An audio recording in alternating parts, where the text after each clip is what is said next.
Hey guys, sorry for the lateness on this one. We're having a little bit of issues with everything. So, a lot of this we're going to do in class today. So, let's just kind of talk about conditional probability. So, the idea of conditional probability, and let's see if I can get my writing on because this is my first set of lectures, is the probability. Oops. We'll go with that color. The probability. So, it's the probability the event A, let's say, happens when we know event B happened first. And so the terminology you'll see, or the symbols, is going to be A, like probability of A slash B. And this means that it's the probability that A happened, or that A happened, happened given B happened first. And then if we do the other way, you can say the opposite, the probability of B happening given A happened first. So these are this on these, this has to happen first before we can find the probability. So they're kind of a little bit of a reverse idea. So if we kind of move down to the examples, I'll give us some more space there, guys. And again, that's on page 313 and 314. So if we look at some more samples, they ask us for the probability of A. So here's our two-way table. It's set up right here. Oh, hey, look at that. I did a vertical line. Let me change the colors. I don't like purple as much. You guys might like purple, but I'm old and I got to be able to see better.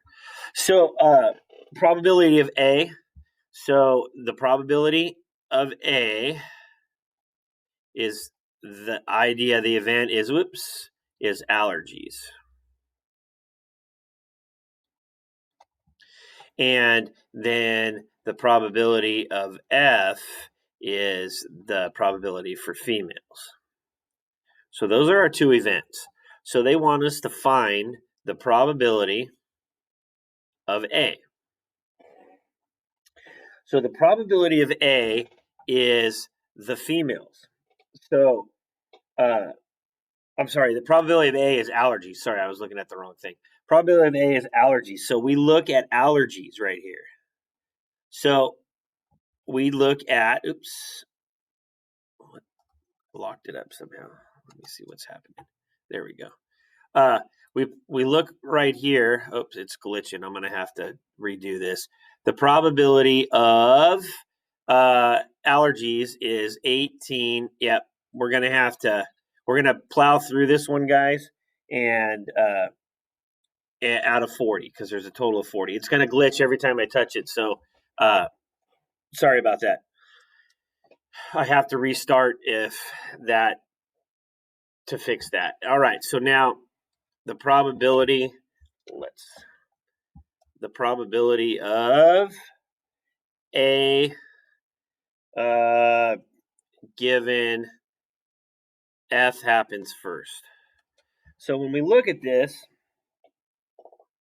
males don't count because we want females. So probability given that they're a female and have allergies, or probability that they have allergies given that they're a female.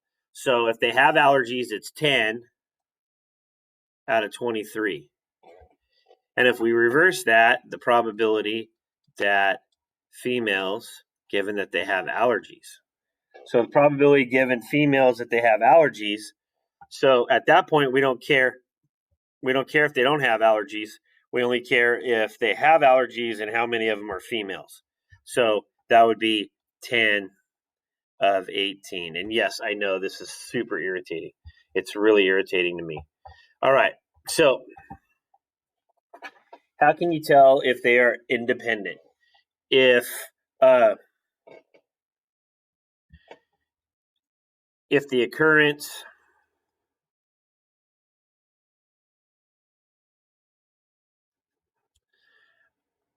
of one event does not affect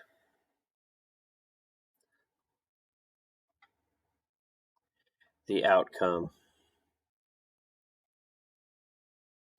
of the other event. Easiest one to talk about, coins. If you flip a coin, you end up getting heads. And then the fact that you got heads the first time has no direct effect at all on the fact that you can flip tails the next time. So the way we write that is the probability of A given that B happened is still equal to just the probability of A. And the probability of B happening given that A happened first still will be the probability of B. So it doesn't matter. So if we're looking at these things right here, if we know that B happened first, what's the probability of A? If they don't change, if the probability of A is the same as this one, then the events are independent. And the opposite, then you test the opposite. So if we're looking at the probability of events A and F, you can look at it this way. So the probability of A given that F happened is 10 over 23. And the probability of A happening is 18 over 40. Oops, 40. So they are not independent. I'm going to start writing in cursive so it doesn't flash as much. Why? Because probabilities are not equal.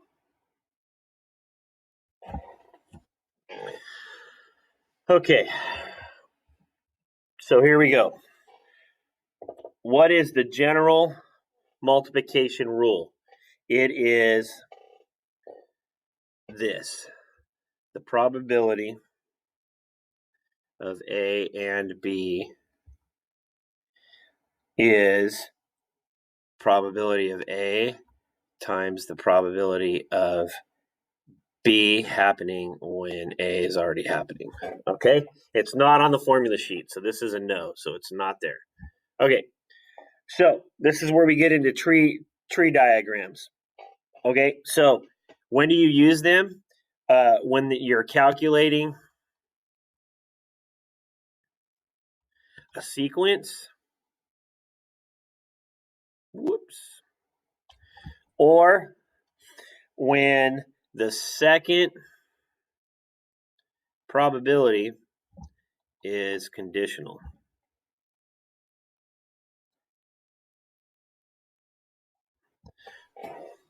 Okay. So we're going to do this one in class, guys.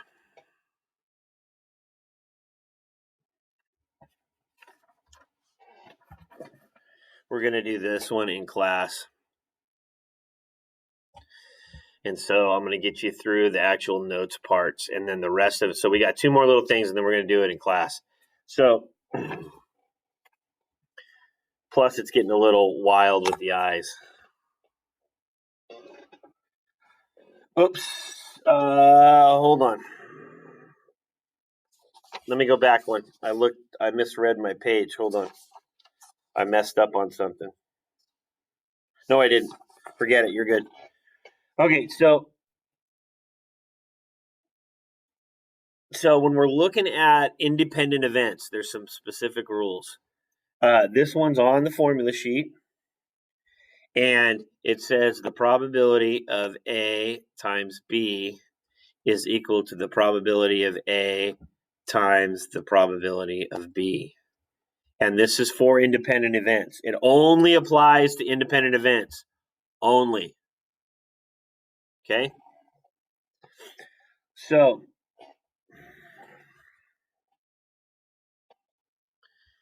mutually exclusive. What's the difference? These cannot happen together. These can happen together,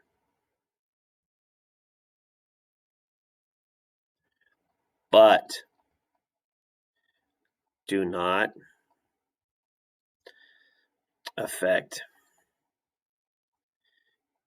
each other. All right, guys. So that's our kind of catch up for Friday. We're going to do a lot of examples in class today, so be ready for that. Other than that, sorry for the glitch. Hopefully, I'll have it fixed by class. If not, it's going to give me a headache.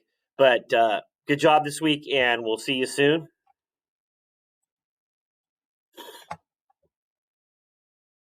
Don't know where the shut off button went. And I'm not